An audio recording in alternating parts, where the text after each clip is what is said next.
An elegant weapon for a more civilized age.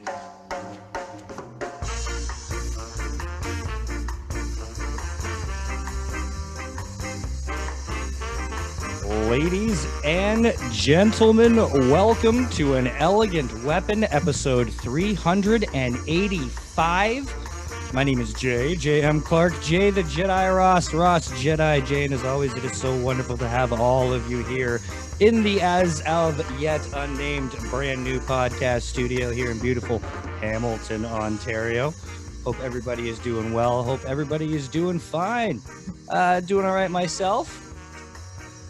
We got a little bit of sad news. You know what? Before I get into the sad news and all this nonsense, I'm going to completely bring this down because we have a little somber moment.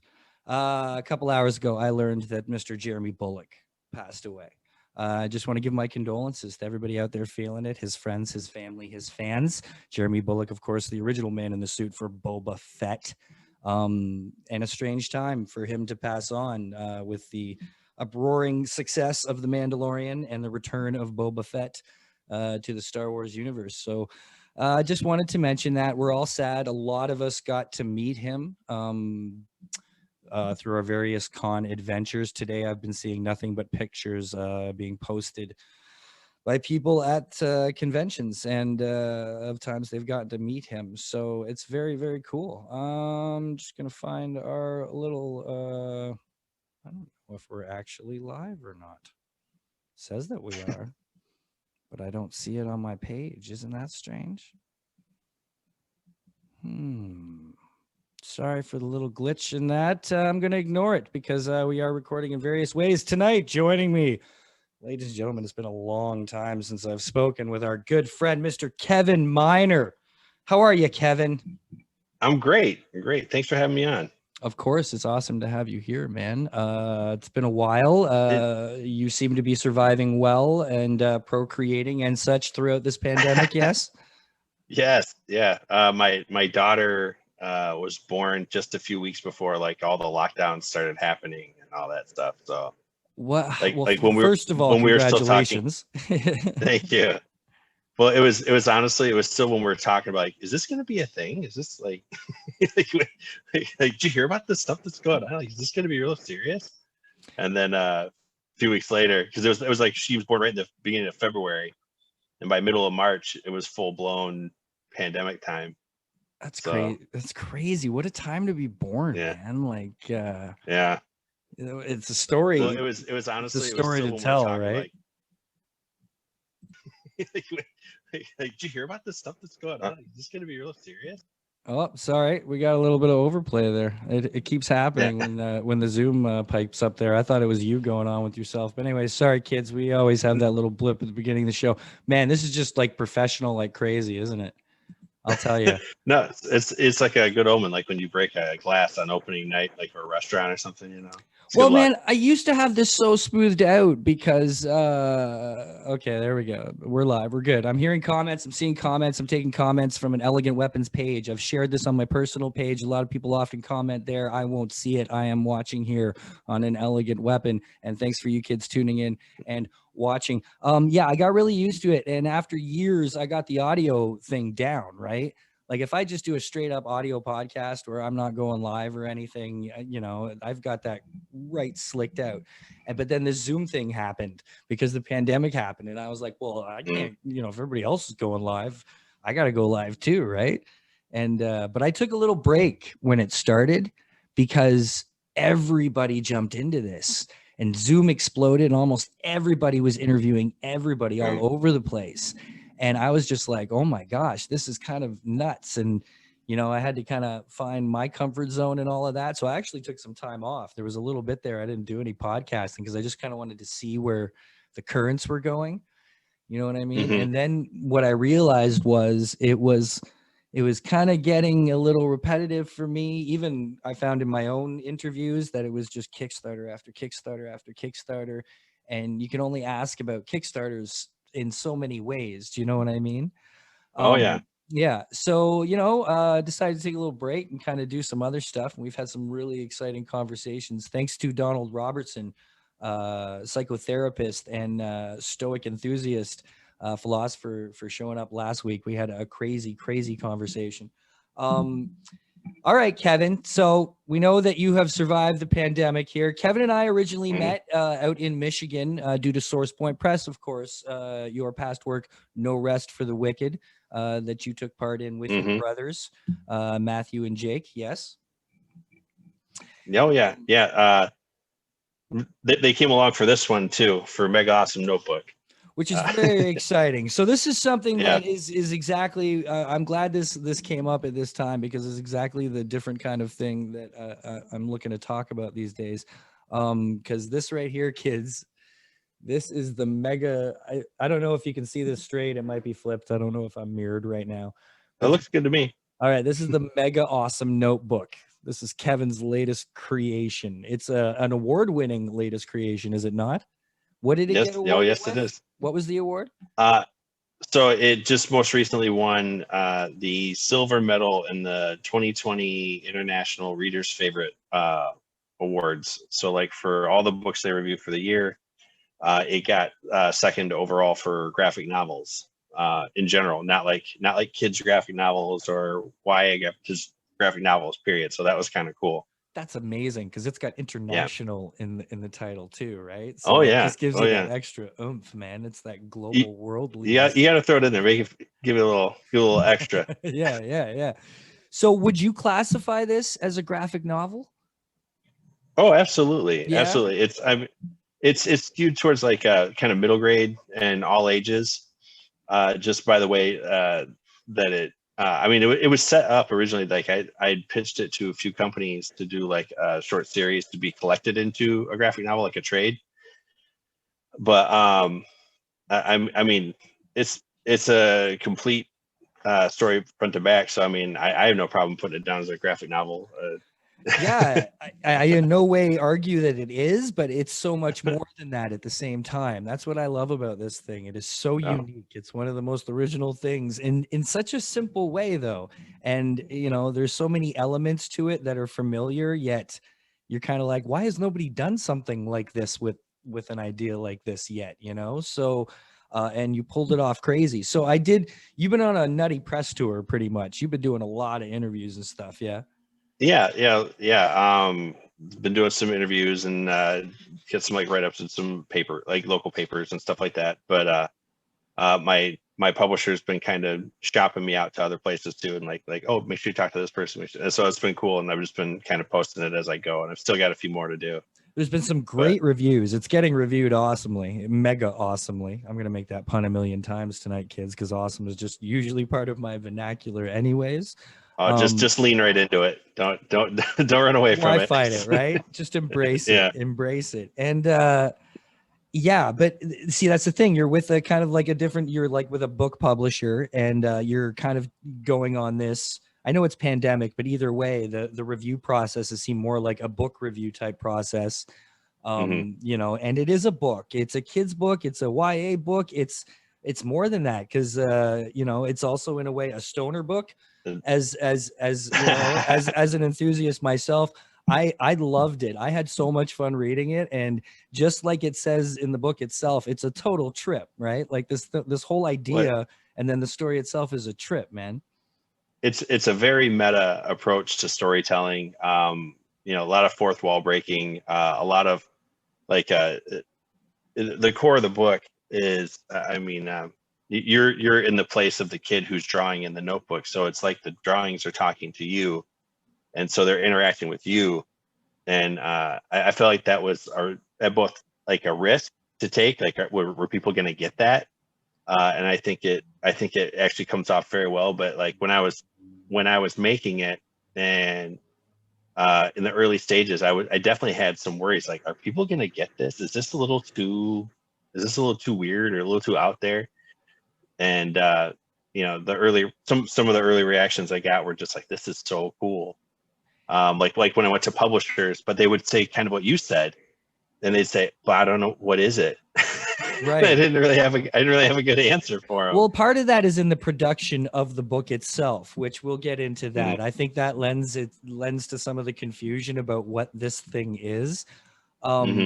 But as far as there has been that idea right back to Disney of animators or cartoonists interacting with their drawings and maybe running something out. But it's usually been, it's usually been limited to like a joke or a comic strip panel or, a quick little funny in a cartoon. But you have taken that idea to a level that nobody's thought of like a serious kind of, way more character interwoven interaction, right?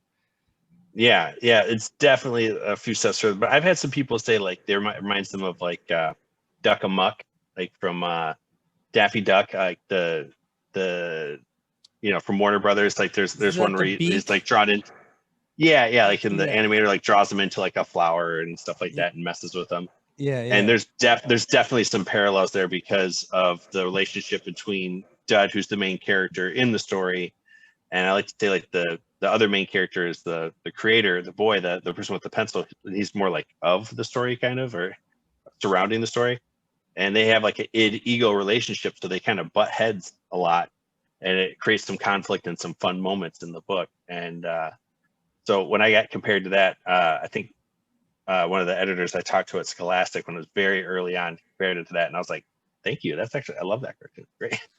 Absolutely. I didn't think of that. It's so got its own. I loved that cartoon when he took his beak right off and then he raised his beak and he couldn't speak, just giving him the look and stuff. Yeah, that was great times, man. And even Simon, the old like chalk drawings. It kind of reminds me of the old Simon chalk drawing cartoons. Did you ever watch those? No, I don't think I know those. There was Romper Room. I think it was on Romper Room. Is that Canadian? Do you guys have Romper Room? You guys had Romper Room, right? Remember when they hold up the mirror thing and I see Jimmy and Kathy and Sally? Do you remember? Yeah, I got to tell you, it sounds like familiar. Like I know I've heard Romper Room before, but it might be Canadian or maybe I just missed it. Okay, so one of the cartoons that would play like after like the real life segments and stuff was Simon, and it was about this chalk drawing. And the chalk drawing was drawn by this little boy, and then the little boy would kind of go into the chalk world and hang out with his his name was Simon. Yeah. Well, my name is Simon, and the things I draw come true. And then he does chalk drawings, and they all interact and stuff. But again, when you started that, it made me think of Mike Myers on SNL. He took it from that. Yeah. He took because maybe it was Canadian then. If he was watching it back then, maybe I gotta find that. But somebody out there, let me know.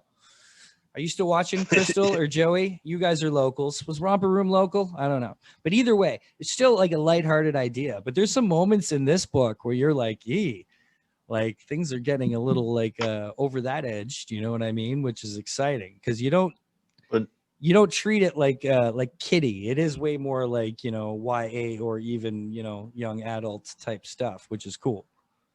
Well, in some of the subject matter of like the story is I like to say it's kind of like deceptively like heavy. Like it's very goofy through most of it, but then there's like a couple of things that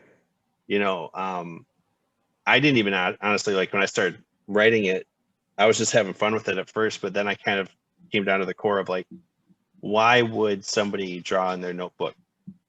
Like what? Like it's at a certain point, like even for artists, like there's a amount of escapism and control that you have in your sketchbook that you control this world, and it's a blank canvas that you can do anything with.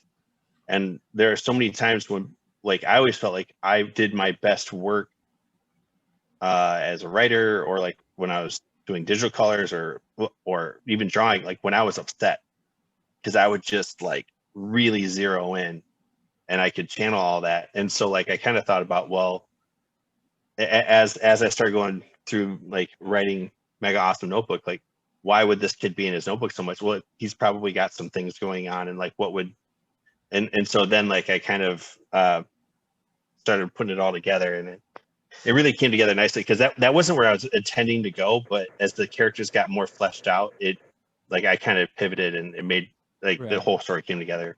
Well, it's neat because it's meta in a way that it is drawing in itself, or doodling in a notebook, or writing down your thoughts in a journal is a very therapeutic process, right? And to go through using that process to create your story must have been in itself therapeutic at times, no? Well, yeah. Some of the inspiration came from just how I was as a kid. I would be in class and supposed to be doing something at like math or something, and I would just have drawn all over my paper because I didn't want to do it. Right. You know, Yeah. and I would do these very intricate drawings where like a stick man on like the upper left would like climb down all the words and the problems and everything like it was a mountain, and then end up, and it would be like this whole thing where he's like jumping over stuff, things are exploding, and he gets blown across the page, Right. and so like I feel like I can draw like a direct line to when I used to do that as a kid to the creation of this book. Well, when you guys were kids, you know, being the three of you being creators and, you know, artists, was it a super artistic home growing up, or was that just coincidence, or are your parents artistic? How did that come about?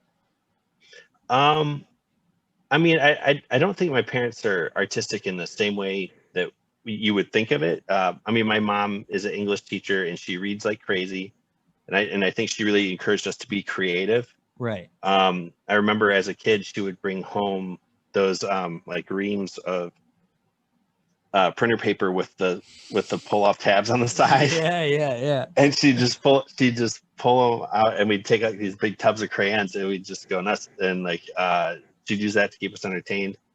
My wife recently, like on a trip home, we were like kind of going through some. I was cleaning out some stuff in my old room, and I pulled out a stack of sketchbooks about like that.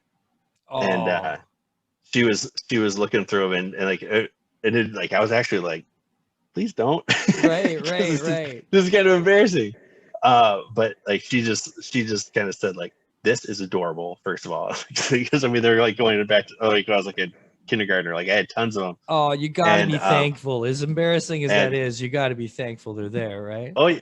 Oh yeah. But she also said like, she's like, Mega Awesome Notebook makes so much more sense now. Like okay. she's like I really get like where a lot of this came from, because when I first started it, she was very nice and like just like, what is this? What are you doing? You did. Well, like, I read that one interview you did, and you described the how it came about, and it really was like a middle of the night idea. It was. And then you immediately, rather than sleeping, you put it on sticky notes. You did out a rough quick 30 pages or something, and she came down in the morning and you tried to explain it. It didn't go well. Yeah. So when I storyboard, like when I'm like in the planning phases, I will I'll use sticky notes or note cards, and I'll write down the story beats that I want, and like I'll move them around as I'm like, okay, I like this, I don't like this, I'll get rid of this, I'll move this here, I'll move this around, let's see if I can save this for later. And like I was just kind of having like this stream of consciousness like thought process as I was going through it, and it was like 3 a.m, and I was just sitting at the kitchen table, and I'm just writing down everything as I can. I'm just laughing, and I like seriously, like I'm writing as fast as I can, because it's like I don't want to lose this I don't know, this flow I had. And so I did that, and I'm messing around with all these like sticky notes, because that was the first thing I could find, and I had drawn out like some character sketches and stuff like that. And my wife comes down. I'd probably been down there for about 4 or 5 hours at the point. She comes down around like 6, 7 o'clock, and she just looks at me and she's like, what's going on? And it was like right out of Close Encounters of the Third Kind, where like, he's got the mashed potatoes. And I'm just like, this is important, this means something. And and I must have just like nuts. I'll totally own it, because she was just like, what are you doing? And I tried to explain it, and like I was just like explaining it terribly, because I'm trying to like, it was like word vomit. Like I was just trying to say everything at once, and nothing was making sense except in my head. And so that's when I went and I got some sleep, and I started like making this mock-up of like, I made like a physical mock-up like in a notebook of each page and how I was going to do it for like an example, because like I felt like I almost just couldn't describe it properly. And so I showed that to her, and she goes, okay, this makes more sense, but still, like, what are you doing? And it still wasn't quite there. And then I showed it to my brothers, and like I'm like, they'll get it. This is gonna be a home run. I can't wait to show them. I show them and they're like, dude, what are you doing? And I'm like, I was just like, I really was. It was like such a gut punch. I was like, no, how did I not get this? This is great. I know it's good. I know it's good. And I was like having like this weird, like, am I crazy? Like, do I just like, have I just gone off like this weird creative tangent? And eventually I convinced them to like work with me on just like, I said, like, just give me like 2 comic pages. Cause it's the book is partially notebook pages and then partially traditional comic book pages. And I said, just give me 2 comic book pages. I'm going to do the rest and you guys will see how this works. And they said, fine. And I did it. And that was my original pitch when I started going around. I took it to San Diego, like in 2016, I think. Oh, That yeah. long ago, eh? Yeah. Well, it took it. I didn't get, I kept getting like meetings with people, which was great. And people were like, this is cool. What is this? Like, Yeah. and like, and I didn't have as many comic book pages in it. And actually I can, I remember I randomly talked to Jamal Eigel at, Oh, he right was, on. Jamal is yeah, a friend of the show.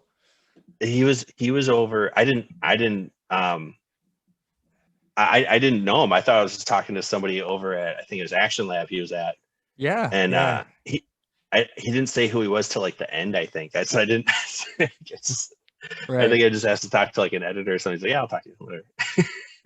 Get this guy out of here. Yeah. And he gave me just this awesome critique though. Like he's looking at it and he's just like, okay, I see what you did. And then he just goes, but you need to do this. You need this, and you need some more pages here. And you're not fleshing this out enough. And like honestly, like that quick critique of maybe like 20 minutes or something. Like I walked out of there like, yep. Mm-hmm. Yeah. But like, man, I don't know if he's... and I was just like, it's close. It's not there. It's close though, you know. Yeah, and then I refined the pitch, and I took it a few more places, and then like the pitch was like just a lot better after that. And I ended up going with Schiffer because they also were interested in children's books. I was pitching too. Right. So it was kind of like a package thing. So it was nice.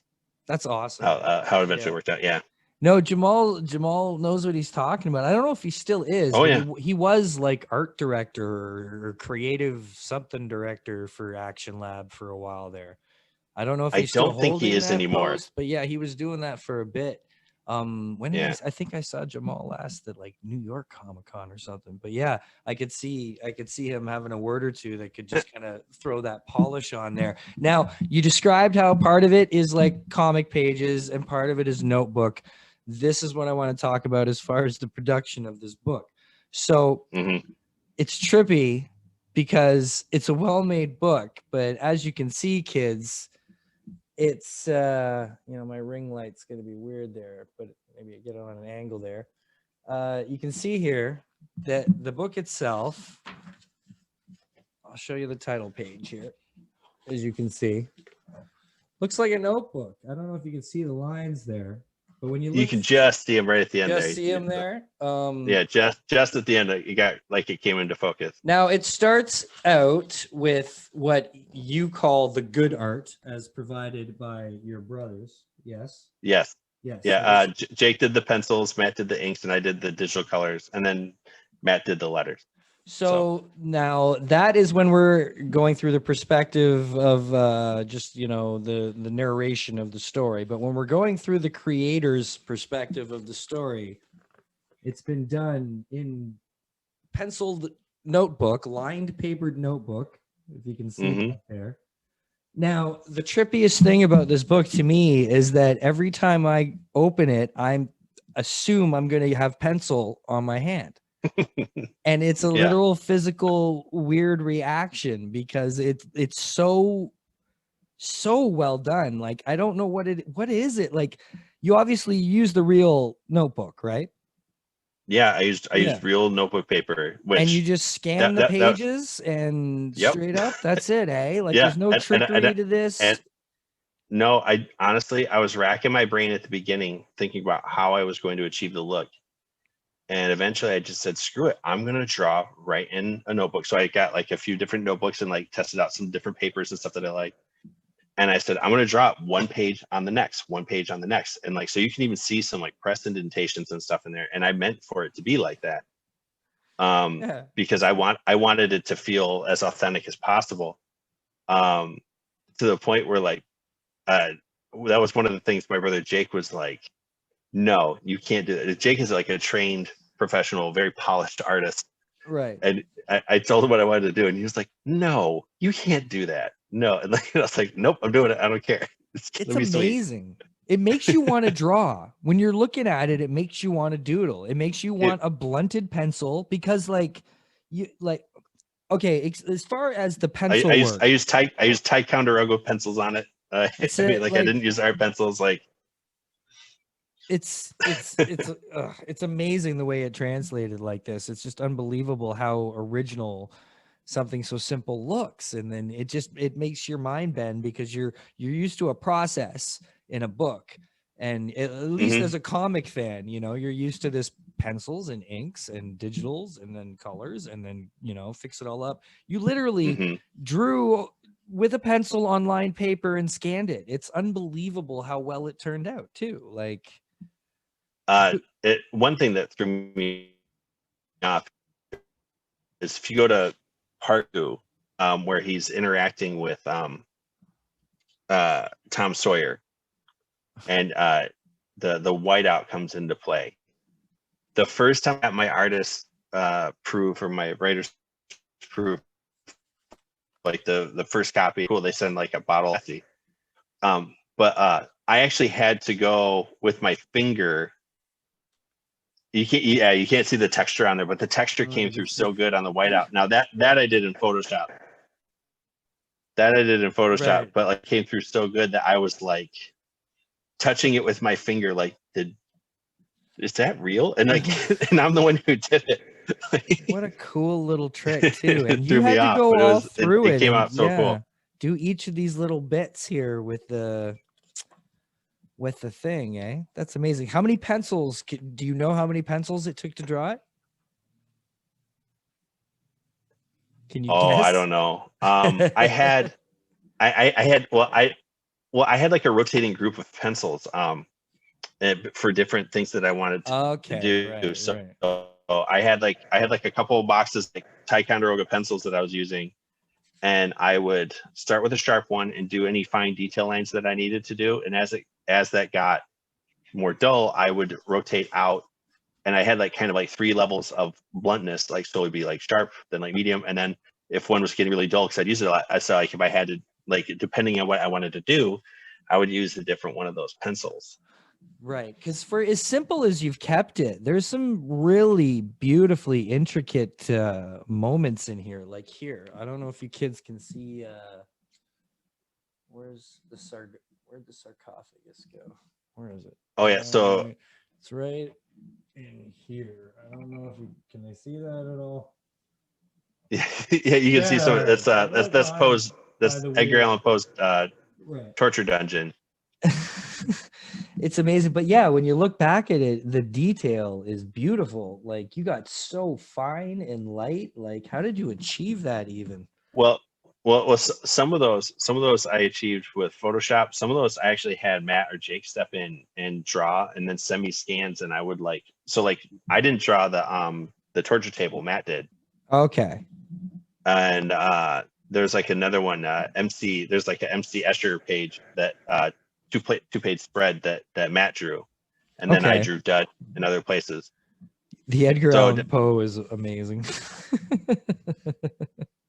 He was fun. I had a lot of fun fleshing out like what I thought like a cartoony, like what would a kid draw like a cartoony Edgar Allan Poe like. And so, right, but at the same time you nailed him. You know what I mean? And your nieces are involved as well, yes? Yeah. So I have 2 nieces who are really starting to become like very good teenage artists in their own right. Right. How old? They are 14 and 16. Okay. And I asked them to send me some doodles. So this was back in 2016. So they were still a little bit younger. Or actually it would have been 2016, 2015, I think, when I was like doing production and doing the book. So it was like a long time ago. Yeah, jeez, man. But well, it there's some reasons why I like it, because it didn't get released till 2019. Schiffer took it in like 2017. Like I started shopping in 2016. Schiffer took it in like 2017, and then they decided to not. I had to finish it because I wasn't finished with the entire thing yet. And then they didn't release it till 2019. So it's been a long journey for the book for sure. Definitely not the kind of turnaround you get from comics. No, Like, but this is a different kind of process here in and of itself. But you people got to go get this book and you got to look at it. There's so much to look at. Like, it's amazing how you've interwoven such simplicity with such detail. It really is. I think it's my favorite part of the book. It's just the way that you've done that. And then these simple pages too, with like, I don't know. I think it's goddamn genius, man. I think it's so well Thank put you. together. Now, your nieces, I guess, just grew up doing the art because of your brothers, yeah? oh yeah. You know, my brothers Matt and Jake, very very talented artists, and their daughters are picking up they're picking up what their dads are throwing out there. Right. They're falling right in line. They're very good for their age. And I had them do like a couple of doodles, and I think it was honestly as simple as I said, just draw something. I don't care what it is, just draw something. Yeah. And so there's basically 4 chapters to the book, and the chapter dividers are like dividers in like a 5 Yeah. like they're like folder pages, like from like a notebook, right? And so on the front page of that is the introduction to the chapter. On the back side is just like a random doodle. So then I made up a doodle based on what they gave me. Okay. And I worked their doodle in. So I think Lexi, my brother Matt's daughter, she did a robot, and then Macy, my brother Jake's daughter, did an alien. So nice. That's awesome, man.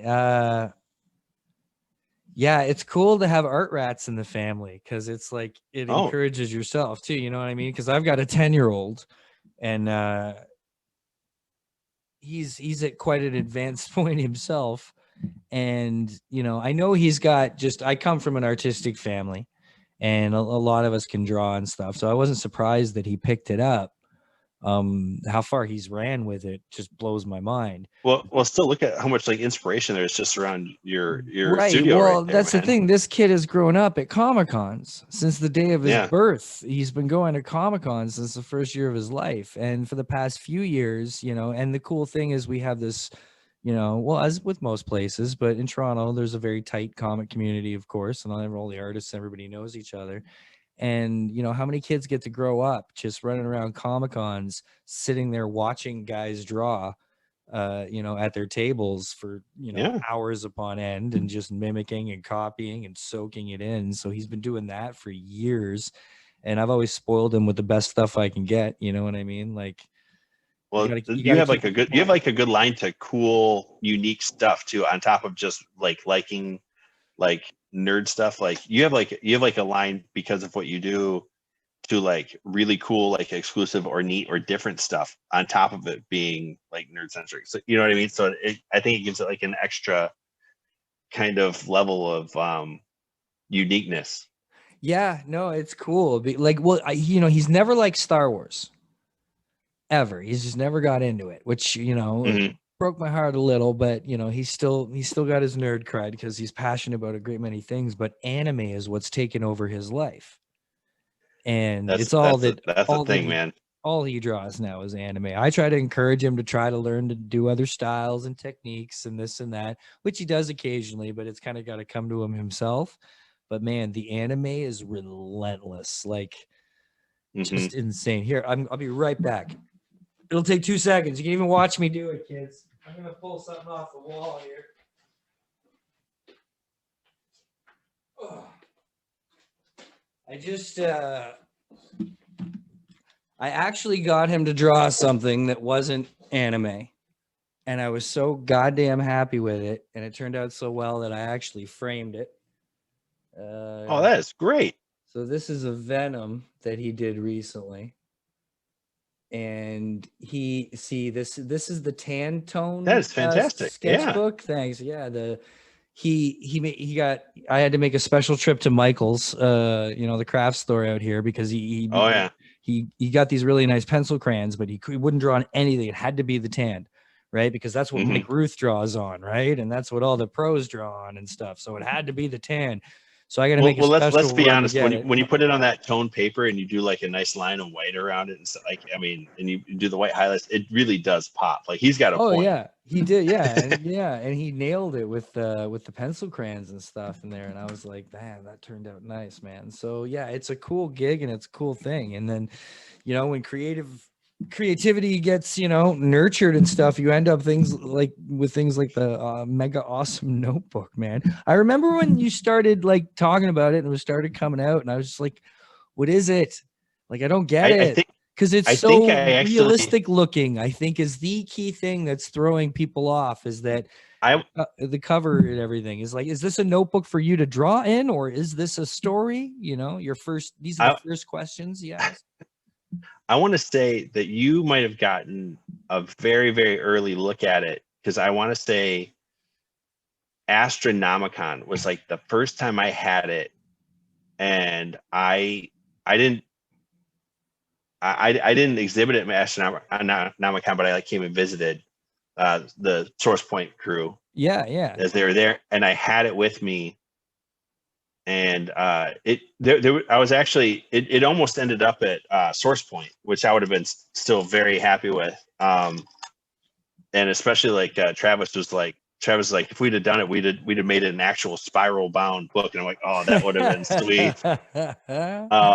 And I love Source Point. And if that would have happened, that would have been a great home, but like Schiffer, like with the other stuff, with the children's book stuff, it was like this package deal. Oh, yeah. That's a really good deal. I think it definitely fits that mold, man. It's definitely well suited to that and should be kind of available through those venues, because this is definitely a far more wider scope of an audience than your usual graphic novels or comic book audience, for sure. This is something incredibly unique, man. It's so cool that you came up with this. And I'm not even done it yet. I've had it for a little while there.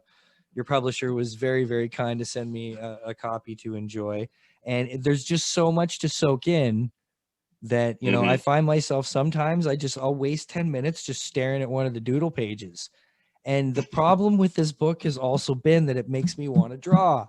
And I'll read a bit and I'll have to pull out some paper and start drawing. And it's very inspiring at the same time. And the story itself is an epic journey, but it's also a quiet inward reflection at the same time. Does that make sense?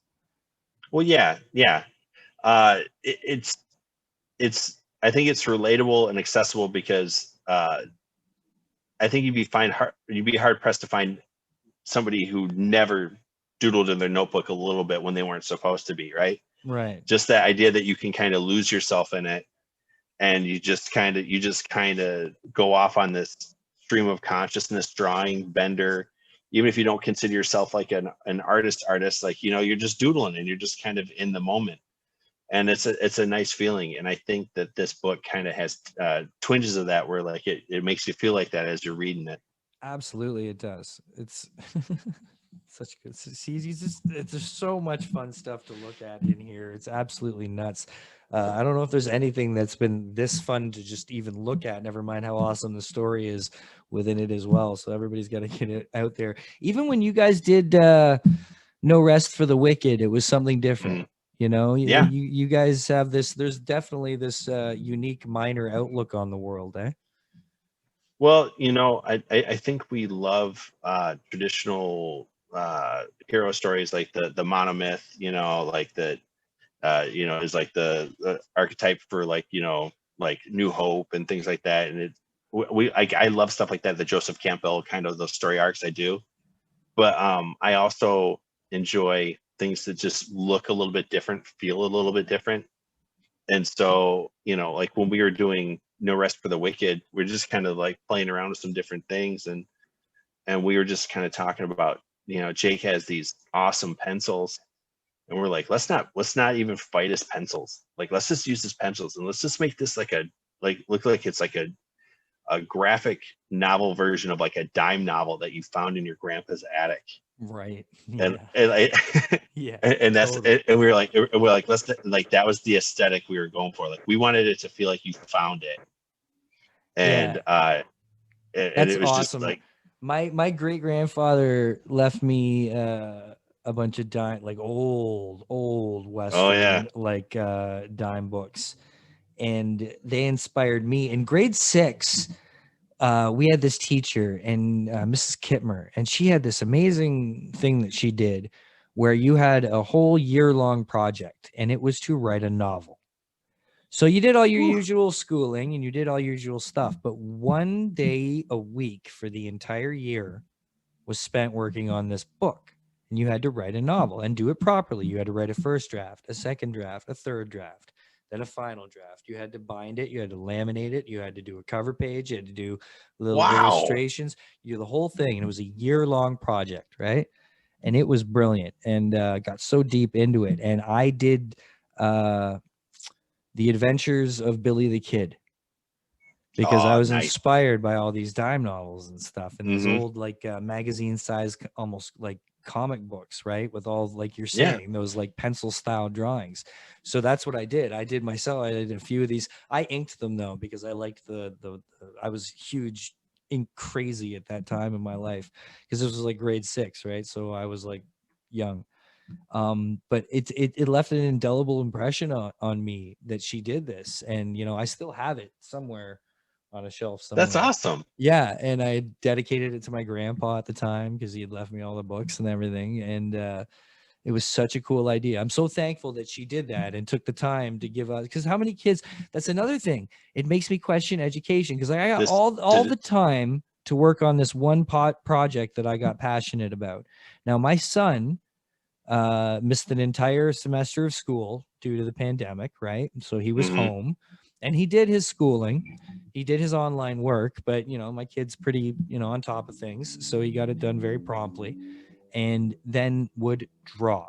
So he has been spending the last year doing nothing but drawing, and he was pretty good at the beginning. He's always been pretty good and a little bit advanced, but dude, I will tell you, where he's come to in the past 8 months or so, I wonder if he would, obviously he wouldn't be anywhere near that level if he hadn't had all day every day to practice. And that makes you think, should we be giving kids more time to focus on the things that they're passionate about? I think in theory, yes. Oh my God. Like, Yeah. I think the hard thing is the idea that we can find what every kid is passionate about at this age. I don't think that's realistic. That's the problem. It's the intent. But I mean, like, if we could identify it, yeah. Oh my gosh. But like, is every kid going to be into writing a novel for the year? Is that their passion? No. But if you can find a kid where that is their passion, let's do it. Let's do it 100%. Right. But I don't. Yeah.